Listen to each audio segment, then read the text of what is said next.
नमस्कार मंडळी. तर मंडळी, सौभाग्य, सुख, संपत्ती आणि समृद्धीची देवी म्हणून माता अन्नपूर्णेकडे पाहिले जाते. प्रत्येकाच्या घरामध्ये अन्नपूर्णा देवीची स्थापना केलेली असते. देवी अन्नपूर्णेला देवाऱ्यामध्ये आपण तांदळामध्ये स्थापन करतो, हे सर्वांनाच माहित आहे. घरामध्ये आपण अन्नपूर्णा मातेला तांदळामध्ये स्थापन करतो, पण ते तांदूळ नंतर काय करावे, ते तांदूळ किती दिवसाला बदलावे आणि त्या तांदळाचा उपाय करून आपण आपल्या घरामध्ये सुख, समृद्धी, शांती, संपन्नता, धन, ऐश्वर्य या सर्व गोष्टीची इच्छा ठेवून आपण अन्नपूर्णा मातेला ठेवलेल्या तांदळाचा उपाय या व्हिडिओत पाहणार आहोत. त्याचबरोबर अन्नपूर्णा मातेला तांदळात ठेवण्याऐवजी आपण या धान्यामध्ये ठेवल्यामुळे घरात कधीही अडचणी येणार नाहीत, घरात सुख समृद्धी टिकून राहील. त्याचबरोबर घरात पैसा येईल, घरात पैसा बरकत येईल आणि घरात पैसा टिकेल सुद्धा. या सर्व गोष्टीची माहिती आपण या व्हिडिओत पाहणार आहोत. त्याचबरोबर देवी अन्नपूर्णेचा फोटो किंवा मूर्ती देवाऱ्यात ठेवत असाल तर ती कोणत्या दिशेला ठेवावी आणि अन्नपूर्णे मातेचा फोटो स्वयंपाकघरात लावायचा असेल तर तो सुद्धा कोणत्या जागी लावायचा या विषयीची सुद्धा माहिती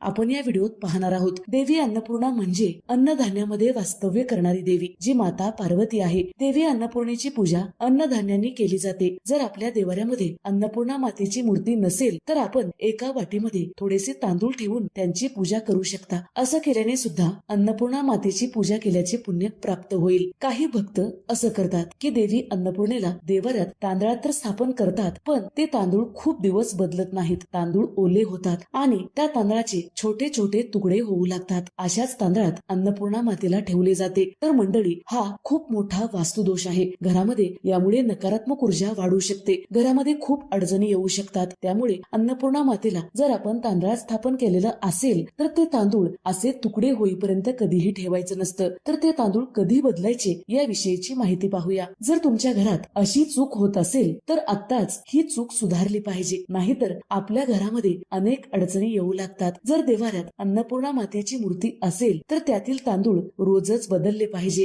आपण रोज आपल्या घरामध्ये भात बनवतोच. आपण भात बनवते वेळी त्यामध्ये ते तांदूळ टाकून द्यायचे आहेत, किंवा जर आपण रोज भात बनवत नसाल तर आपल्या तांदळाच्या डब्यात ते तांदूळ टाकून द्यावे आणि दुसरे तांदूळ आपण त्या वाटीमध्ये ठेवून अन्नपूर्णा मातेला स्थापन करावं. असं केल्याने सुख समृद्धीची देवी अन्नपूर्णा देवी आपणास भरभरून आशीर्वाद देईल आणि आपल्या घरात कधीही अन्नाची आणि धनधान्याची कमतरता पडणार नाही. तर मंडळी, देवपूजेचे खूप साधे सोपेच नियम असतात, पण त्याकडे बारकाईने लक्ष देण्याची गरज असते. जर आपण आपल्या देवाऱ्यामध्ये, आपल्या देवपूजेमध्ये अशा छोट्या छोट्या चुका करत असाल तर आपल्या घरामध्ये अडचणी येऊ लागतात आणि त्याचं कारण आपण समजूही शकत नाही, कारण या चुका आहेत असं आपल्याला वाटत नाही. ज्यावेळी आपण अन्नपूर्णा मातेला तांदळामध्ये स्थापन करतो, देवीची मूर्ती रात्रभर तांदळामध्ये राहते, त्यामुळे ते तांदूळ अभिमंत्रित होतात. त्यामध्ये माता अन्नपूर्णेचा वास असतो, त्यामध्ये माता अन्नपूर्णेचा गंध असतो. म्हणून ते तांदूळ आपण आपल्या स्वयंपाकामध्ये वापरले तर आपल्या मनामध्ये वाईट विचार येणार नाहीत, आपल्या मनात नकारात्मक विचार येणार नाहीत. आपले आरोग्य सुदृढ राहील आणि आपल्या घरातील लोकांची प्रगती सुद्धा होईल आणि घरातील सर्व लोकांमध्ये प्रेम व एकता टिकून राहील. म्हणूनच अन्नपूर्णा मातेला देवाऱ्यात स्थापन केलेलं असेल तर तांदूळ रोजच्या रोज बदललं पाहिजे आणि सर्वात महत्वाचं म्हणजे त्याचा वापर आपण रोजच्या स्वयंपाकात केला पाहिजे. घरात अन्नपूर्णा मातेचा फोटो अवश्य लावला पाहिजे व देवाऱ्यात सुद्धा अन्नपूर्णा मातेला स्थापन केलं पाहिजे. देवघरात अन्नपूर्णा मातेची मूर्ती शिवलिंगाच्या डाव्या भागाला ठेवली पाहिजे. असं केल्याने भगवान शंकर आणि माता पार्वती यांचा शुभ आशीर्वाद आपणास प्राप्त होतो. देवाऱ्यामध्ये अन्नपूर्णा मातेला स्थापन केल्यानंतर त्यांची रोज पूजा केली पाहिजे आणि नवीन धान्य रोज बदललेलं पाहिजे. तर मंडळी, माता अन्नपूर्णेला तांदळाच्या ऐवजी अन्य कुठल्या धान्यामध्ये स्थापन केल्यामुळे आपल्या घरामध्ये पैसा बरकत येऊ लागतो या विषयीची माहिती पाहूया. शास्त्रानुसार अन्नपूर्णा मातेला मूगडाळ